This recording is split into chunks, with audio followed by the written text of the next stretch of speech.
ओम शांति। आज मीठे मीठे श्री बाबा ब्रह्मा जी तंत्र द्वारा कहते हैं, मीठे मीठे बच्चे, बाप बच्चों को सहज राजयोग की शिक्षा देने आए। राजयोग अर्थात आत्मा का परमात्मा से योग अर्थात मिलन हो, जिससे आत्मा अपनी सर्व कर्मेंद्रिय मन बुद्धि पर राज्य करे। योग अर्थात मिलन, योग न कहकर याद अक्षर सहज। परमात्मा की याद से आत्मा अपनी सर्व कर्मेंद्रिय मन बुद्धि पर राज्य प्राप्त करती है। इसीलिए इसको कहते हैं राजयोग, सहज राजयोग। सहज क्यों है? क्योंकि इसमें सिर्फ स्वयं को पहचानना, बाप को पहचान, भक्ति मार्ग वाली मेहनत नहीं है। इसमें कोई प्रकार की मेहनत नहीं। चाहे आप लेटे रहे, चाहे बैठे हैं, चाहे कहाँ भी है, वहां पे भी आप राजयोग कर सकते हैं। चलते फिरते भी आप राजयोग का अभ्यास कर सकते हैं। सिर्फ अपने को आत्मा समझना और बाप को याद करना। रूहानी बाप के साथ अपना बुद्धि का योग जोड़ना।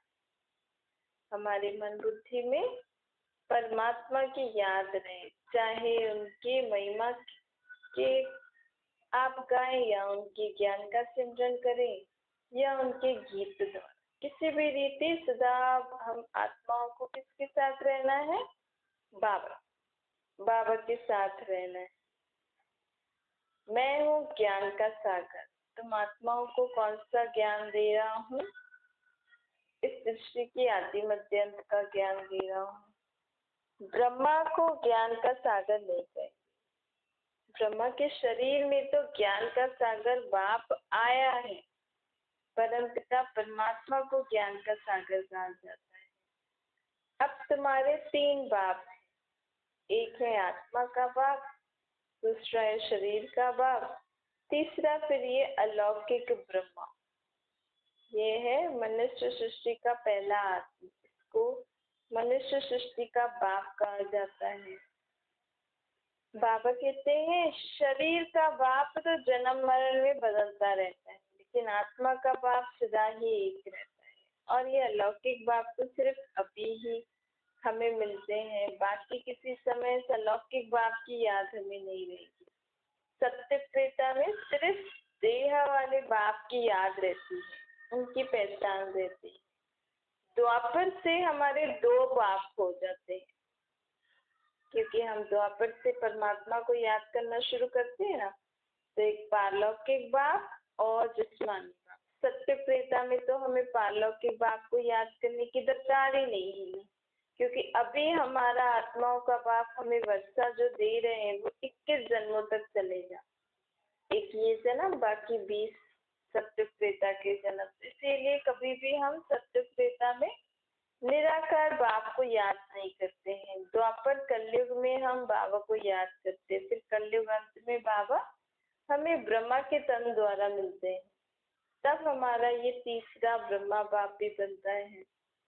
भगवान तो एक ही है निराकार, लेकिन परमात्मा को भी शरीर का आधार लेना पड़ता है। ज्ञान तो सहज है ना, अल्लाह और बी। अल्लाह को याद करो और बे बादशाही वर्ग का वर्षा लो। जो शास्त्रों गीता आदि पढ़ते हैं, भक्ति गाते हैं, वो कोई ज्ञान नहीं है। उनसे ज्ञान की वर्षा नहीं होती, उससे आत्माओं की सदगति नहीं होती। भक्ति बिल्कुल ही सूख गई, कंगाल हो गई है। वह बरसात भी नहीं पड़ती, तो जमीन आदि सूख जाते हैं ना, वो सब भक्ति मार्ग है। ऐसे भक्ति में भी अब रस नहीं। मनुष्य आत्मा कितने दुखी परेशान हो गए। बंद कर रहे हैं अभी भी, बस एक खुशी का साधन बन गया है। लोग भक्ति त्योहार आदि बस एक खुशी, एक दिन हम लोग सब मिलके खुशियां मनाएंगे, उस दिन सब कुछ भूल के सब खुशियां मनाते हैं, तो खुशियों का साधन बन गया है। क्योंकि वैसे तो खुश रहते नहीं है, तो एक दिन ऐसे ऐसे त्योहार के कारण लोग एक दूसरे से मिल लेते हैं, खुशी थोड़ा मना लेते हैं। बाकी भक्ति से कुछ प्राप्ति थोड़ी हो रही है, और अब तो बिल्कुल ही ऐसा हो गया है। अब परमात्मा हमें ज्ञान देकर हमें पूरे 21 जन्मों के लिए हमें सुख शांति दे रहे हैं, खुशियां ही खुशियां दे रहे हैं ना। इतनी ऊंची दुनिया की स्थापना कर रहे हैं, स्वर्ग की स्थापना हो रही है, वहाँ हमेशा धर्मी शब्द रहती है, कभी सुखती नहीं। बल वहाँ पे कोई बारिश आदि नहीं होती है, लेकिन वहाँ तो होती है हरियाली है, सुखी सुख होता है। क्योंकि अभी जो हम आत्माओं को प्रारब्ध मिल रही है, जो बाप से वर्षा मिल रहा है, उसके कारण हमारी आगे की जो दुनिया होगी, वहाँ पे दुनिया भी अच्छी होगी और हम आत्माओं का जीवन भी अच्छा होगा। ईश्वर बाप अभी हमें ज्ञान देकर दैवी संप्रदाय बना रहे हैं ना। बाप समझाते हैं, मैं तुम सभी आत्माओं का बाप हूँ, परंतु मुझे और मेरे कर्तव्य को न जानने के कारण ही मनुष्य इतने पतित दुखी निधन के बने हैं। आपस में ही लड़ते झगड़ते रहते हैं। घर में बाप नहीं होता है, बच्चे लड़ते हैं ना, तो कहते हैं ना, तुम्हारा बाप नहीं है क्या जो तुम ऐसे लड़ रहे हो। वैसे ही अभी सारी दुनिया भी ऐसे लड़ रही है, तो बरोबर सबको अपने बाप की पहचान नहीं, इसलिए लड़ झगड़ रहे हैं। न जानने के कारण कितनी दुर्गति हो गई है ना, जानने से सदगति हो जाती है। सर्व का सदगति दाता कौन है? वह एक बाप, उनका कोई बाप नहीं, उनको बाबा कहा जाता है। उनका असली नाम क्या है? शिव। शिव अर्थात कल्याणकारी। उनका नाम कभी बदल नहीं सकते। जब संन्यास करते हैं तो नाम बदलते हैं ना, शादी में भी कुमारी का नाम बदलते हैं। यह यहाँ भारत में रिवाज है, बाहर ऐसा नहीं होता है। ये शिव बाबा सभी का माई बाप है ना। गाते भी हैं तुम माता पिता, भारत में ही बाप को पुकारते हैं, तुम्हारी कृपा से सुख गने। ऐसे नहीं कि भक्ति मार्ग में भगवान कृपा करते आए, नहीं। बाबा कहते हैं भक्ति में मैं कभी किसी के ऊपर कृपा नहीं करता। और हम कितना अज्ञानता में थे ना, कि भक्ति करेंगे तो भगवान खुश होके हमें फल देंगे। पर बाबा कहते हैं भक्ति में तो मैं किसी के ऊपर कृपा नहीं करता, क्योंकि भक्ति में सुख गनेरे थोड़ी होते हैं। भक्ति करने से तो लोग मुझसे दूर हो जाते हैं, मेरे यथार्थ नाम रूप देश काल से दूर हो जाते हैं ना। मैं भक्ति का फल नहीं देता हूँ, ना ही मैं किसी को कहता हूँ भक्ति करो। बाबा तो कहते हैं मैं तो तुम्हारा बाप हूँ ना, तो बाप को क्या, तुम्हारे जो शरीर का बाप है उनको क्या आप आरती उतारते रहते हो? उनको क्या आप उनकी सिर्फ उनके लिए भजन ही गाते रहते हो? उनको सिर्फ ऐसे मंदिरों में ऐसे बुत बना के सिर्फ उनके ऊपर ऐसे फूल आदि चढ़ाना, लाना झुलाना ऐसे करते हो क्या? बाप और बच्चे का संबंध तो अलग है ना। ये तो तुमने खेलने के लिए, ये सब भक्ति के लिए अलग अलग चीजें बनाई हैं। मैं थोड़ी कहता हूँ भक्ति करो, तुमने ही भक्ति शुरू की है, तुमने ही ऐसे करके मुझसे दूर हुए हो, मेरे यथार्थ नाम रूप देश काल से दूर हुए हो, मुझे नहीं पहचानते हो, इसलिए तुम दुखी हुए हो। भक्ति में जो तुम्हें सुख मिलता है वो मैं नहीं देता हूँ, वो तो तुम्हारी भावना अर्थ तुम्हें मिल जाता है। मैं तो तुम्हें स्वर्ग के सुख देता हूँ। मैंने तुम्हें 5000 साल पहले स्वर्ग की दुनिया बना के दी थी, और उसमें तुम्हें जाने से पहले तुम्हें अच्छी रीति, तुम्हें पढ़ा लिखा के तुम्हारे संस्कार स्वभाव को परिवर्तन किया था, तुम्हें निर्विकारी बनाया था। उस दुनिया में तुमने बहुत सुख देखे थे, ये वो सुख मैंने तुम्हें दिए, जहाँ पे दुख का कोई नाम निशान नहीं है और जहाँ पे भक्ति भी नहीं करनी पड़ती। बाबा कहते मैं तुम्हें ऐसे सुख देता हूँ जिस दुनिया में तुम्हें कभी किसी के आगे हाथ जोड़ने नहीं पड़ेगी।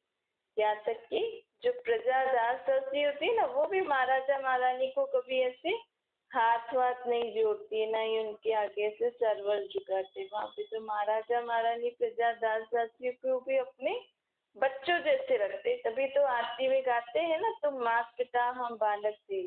उनके बच्चे तो और होंगे, लेकिन हम क्यों गाते हैं? हम थोड़ी उनके बच्चे हैं, लेकिन हमने उनकी दुनिया में ऐसा सुख देखा है कि उन्होंने हमें माता पिता जैसी पालना दी। देखो कितनी ऊंची बात बाबा हमें कहते हैं, और हम अभी तक अज्ञान अंधेरे में कितना भटकते आए हैं ना। सोचते थे ये करने से भगवान खुश होगा, हमें फल देंगे। पर बाबा कहते हैं मैं कभी भी अपने बच्चों से इतनी मेहनत करा के किसी को फल नहीं देता। और समझो किसी ने कुछ भक्ति का कोई नियम मर्यादा पालन नहीं किया और उसके साथ गड़बड़ हो गई, तो मेरे ऊपर थोप देते। कहते हैं हमने ये त्योहार अच्छे से नहीं मनाया ना, इस देव देवी भगवान की पूजा नहीं करी, इसलिए भगवान ने हमें पाप दे दिया। तो ऐसी ऐसी बातों को अब हमें समझना चाहिए कि भगवान कभी हमें पाप नहीं देता है, भगवान हमें कभी भी दुख नहीं देता है। भगवान कभी नहीं कहता है तुम मेरे आगे सर झुकाओ, मेरे को हाथ जोड़ो। बाबा तो कहते हैं तुम अपने को आत्मा समझ के मुझे निराकार रूप में बाप और बच्चे के संबंध में याद करो, तो मैं तुम्हें सर्व शक्तियां गुण दूंगा, ज्ञान दूंगा। अब नई दुनिया की स्थापना के लिए बाप आकर नया ज्ञान दे रहे हैं। इस पुरानी दुनिया में तो कितना दुख है ना। अब यह दुखों की दुनिया खत्म होने वाली है। जो जीते जी अच्छी रीति पढ़ते हैं, बाबा का ज्ञान में अच्छी रीति पढ़ के समझ के धारण करते हैं, फिर वो वहां जाके ऊंच पद पाएंगे। कई तो अच्छी तरह पढ़ते पढ़ते चले जाते हैं, तो फिर ब्राह्मण के बदले शूद्र बन जाते हैं।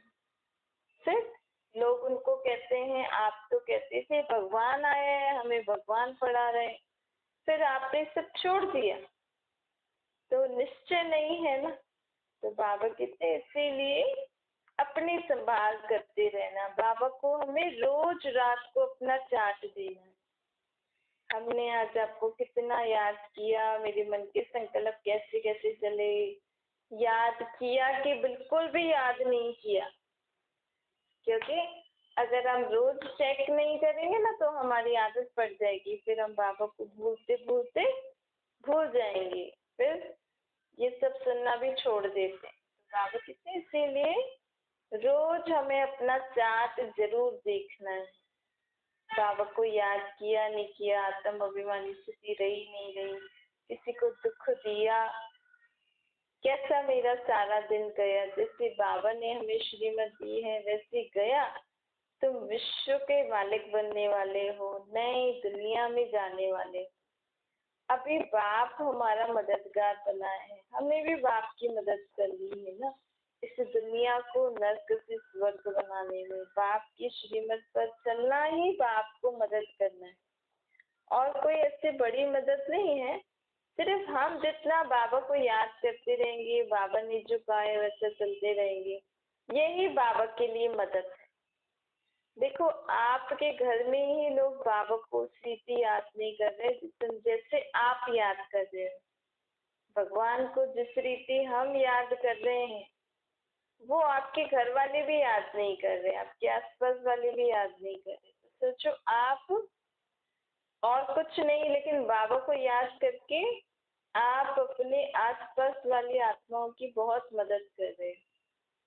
तो आसपास वाली आत्माएं भले भगवान को अलग अलग नाम रूप से याद कर रही हैं, दुखी हैं, परेशान हैं, लेकिन आप बाबा को उस रीति याद कर रहे हो, तो आपके थ्रू बाबा उनकी मदद कर रहे हैं, आपके थ्रू बाबा उनको सुख शांति दे रहे हैं, तो हो गई ना बाप की मदद। ऐसे बाबा के कई बच्चे हैं अलग अलग, कहाँ न कहाँ ऐसे जो सब बाबा को ऐसे याद करते रहेंगे, तो सोचो बाबा की कितनी मदद हो जाएगी। क्योंकि बाबा को तो इनडायरेक्ट वे में सभी मनुष्य आत्मा याद करते हैं ना। देखो सभी भले कोई भी देवी देवता का नाम लेंगे, किसी का भी नाम लेंगे, लेकिन भगवान जरूर बोलते हैं। तो मतलब भगवान को तो सभी याद करते हैं ना, तो भगवान की रिस्पॉन्सिबिलिटी है ना कि हम सब, मैं भी बच्चों की मदद करूं। तो बाबा कैसे करेंगे, बाबा को तो अपना शरीर है नहीं, इसीलिए बाबा फिर हम बच्चों द्वारा औरों की मदद करते हैं। यही बाप बाप का हाथ मदद करना हो गया। बाबा कहते हैं मैं अभी आया हूँ प्रजापिता ब्रह्मा के तन में आके तुम बच्चों को ये ज्ञान सुना रहा हूँ। तुम अभी तुमको मैंने ब्रह्मा के द्वारा अडॉप्ट किया है ना, तो तुम मेरी बच्चे ठहरे, तुम सब मेरे बच्चे ठहरे। तो तुम सब कौन हो गए? भाई और बहन। भाई और बहन की कभी भी क्रिमिनल आंख नहीं हुई थी। अब हमारी कभी भी किसी के प्रति बुरी दृष्टि, विकारी वाली दृष्टि नहीं हुई।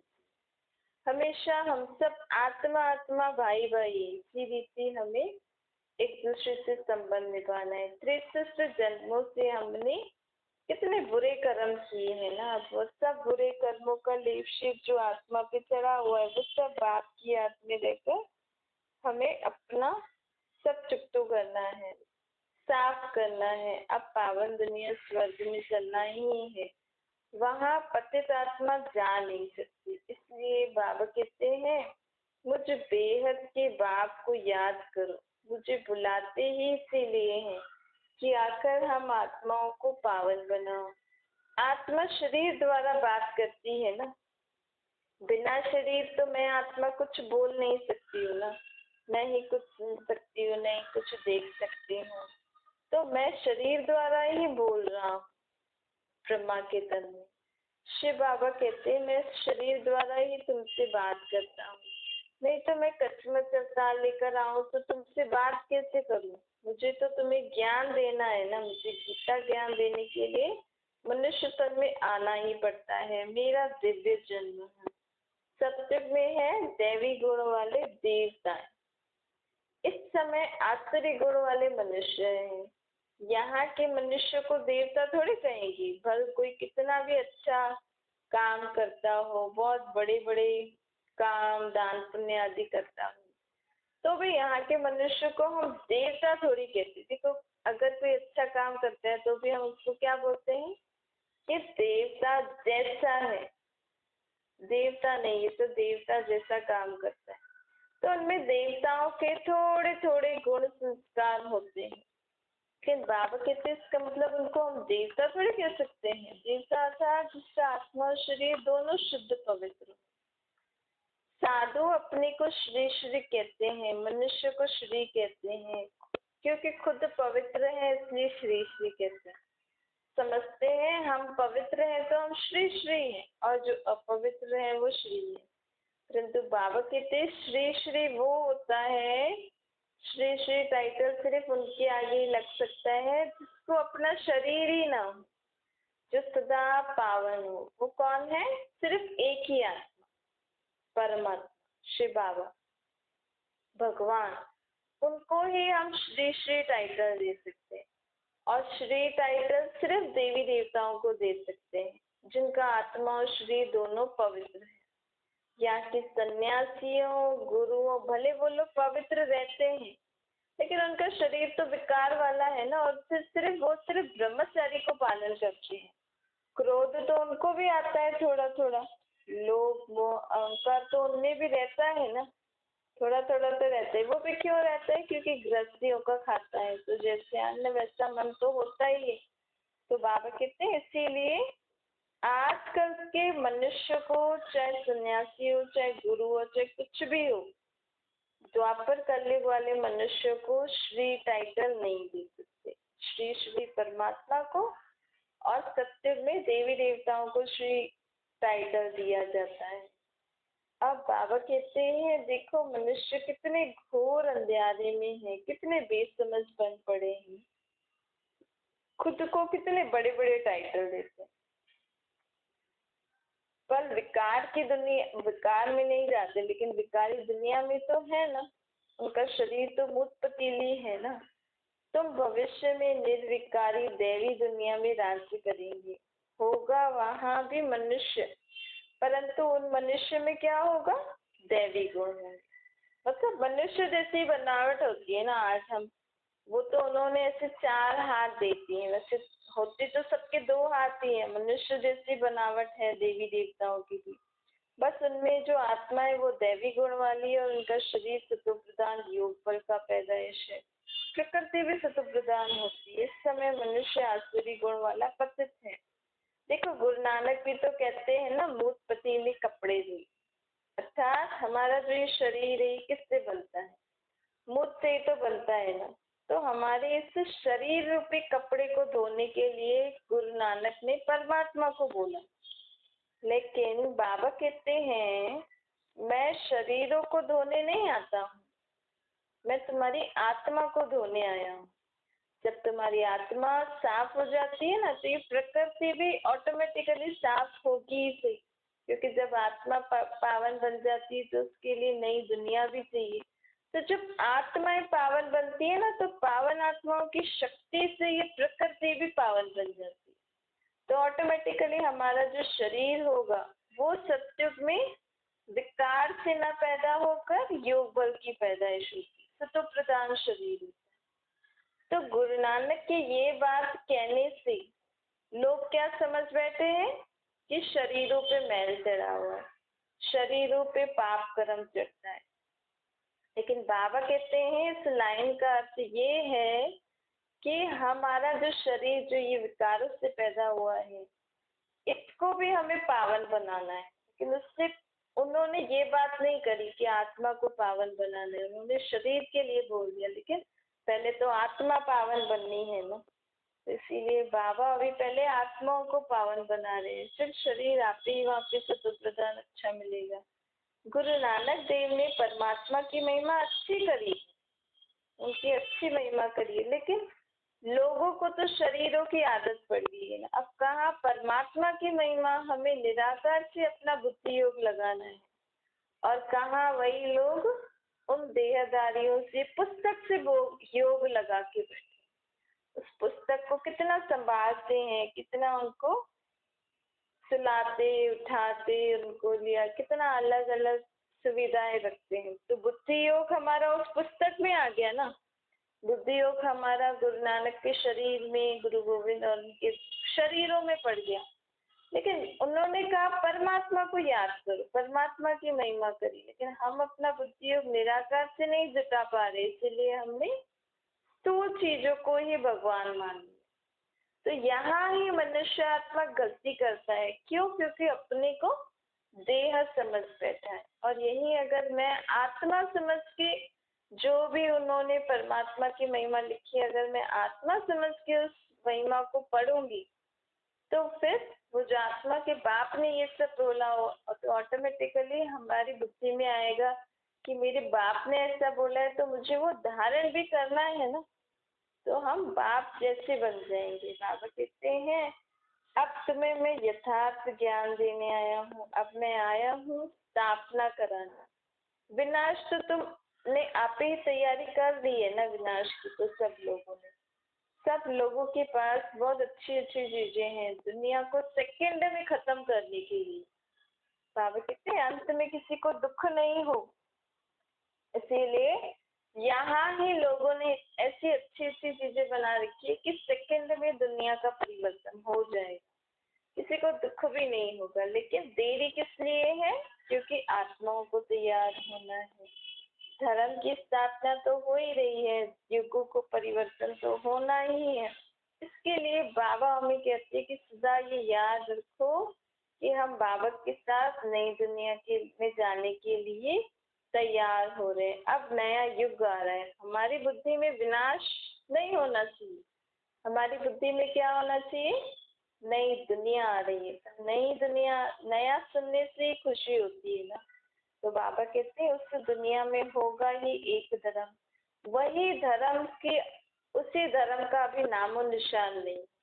इसलिए बाप आए हैं आदि सनातन देवी देवता धर्म की स्थापना करने। धर्म की आत्माएं हैं यहाँ पर, लेकिन धर्म के नियम मर्यादाओं को भूली है।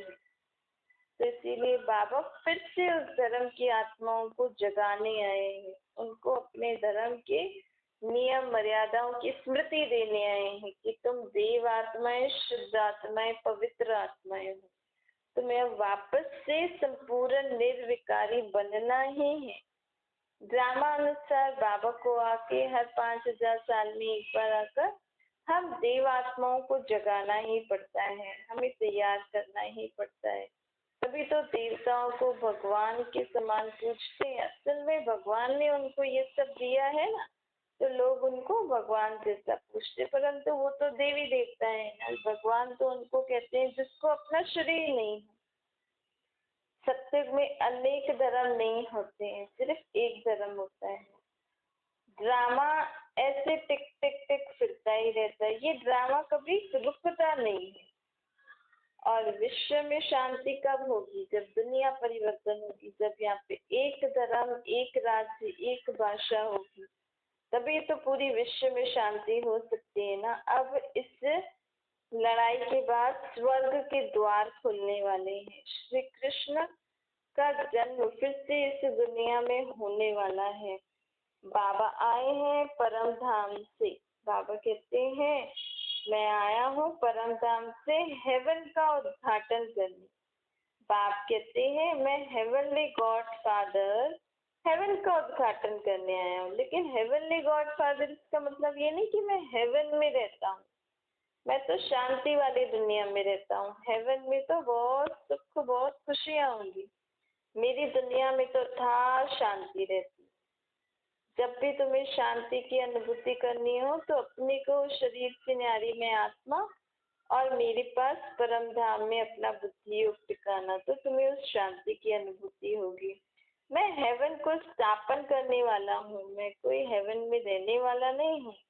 अब मैं आया हूँ हेवन का उद्घाटन करने, उस स्वर्ग की स्थापना करने के लिए तुम बच्चों को मैंने अपना मददगार बनाया है। अच्छा मीठे मीठे चुकी लगे बच्चों प्रति माता पिता बाप दादा का याद प्यार और गुड मॉर्निंग। रूहानी बाप की हम सभी रूहानी बच्चों को नमस्ते। हमारे भी रूहानी माता पिता बाप दादा को याद प्यार गुड मॉर्निंग और नमस्ते। वरदान है प्रत्यक्षता के समय को समीप लाने वाले सदा चिंतक स्वचिंतक बनो।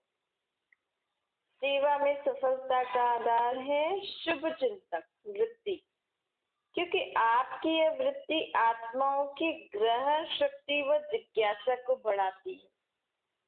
कभी भी हमें किसी के लिए कुछ विचार आता है कि ये परिवर्तन करे, तो हमें उसके प्रति शुभ चिंतक बनना है, ताकि उसकी ग्रहण शक्ति जिज्ञासा बढ़ती जाती है। इससे फिर हम उनको जो भी समझाएंगे ना वो समझ जाते।